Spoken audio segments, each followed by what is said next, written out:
امام علی علیہ السلام نے ارشاد فرمایا، اپنے بھائی پر اس کی سرزنش کر کے عتاب کرو اور اس کی بدی کو اسے انعام عطا کر کے اپنے سے دفع کرو۔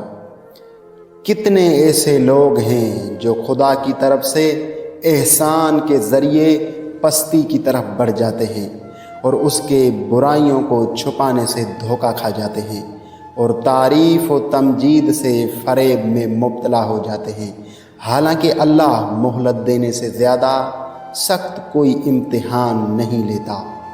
احسان کرو جیسے تم چاہتے ہو کہ تم پہ احسان کیا جائے، برائی پر نیکیوں سے زیادہ مضبوط نہ ہونا۔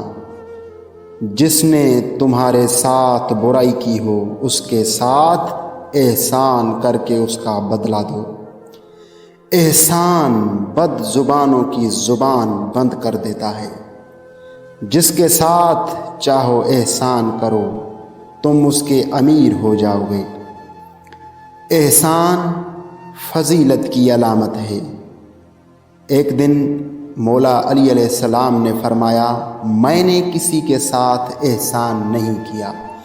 لوگوں نے تعجب سے سر اٹھا کر امام علیہ السلام کو دیکھا تو آپ علیہ السلام نے قرآن کی یہ آیت تلاوت فرمائی، اگر تم نے احسان کیا تو خود اپنے لیے، اور اگر تم نے کوئی برائی انجام دی تو بھی اپنے ہی لیے۔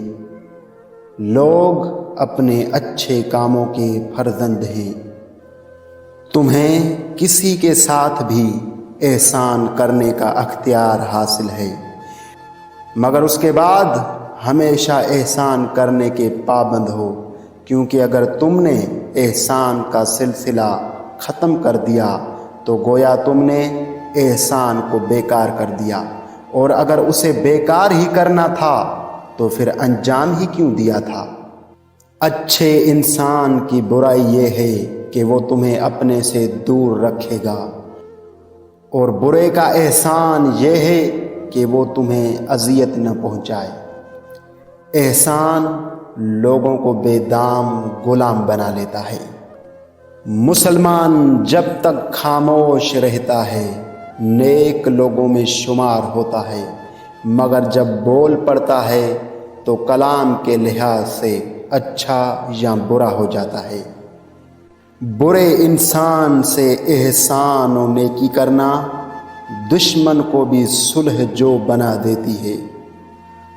برے انسان کے ساتھ احسان کرنا بہترین فضیلت ہے۔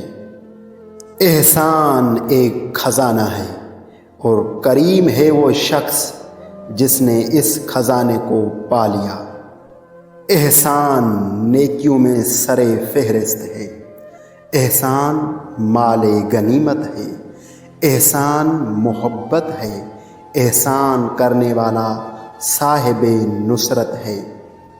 احسان کرنے والا ہمیشہ زندہ رہتا ہے، بھلے ہی اسے مردوں کے گھر قبرستان میں منتقل کر دیا گیا ہو۔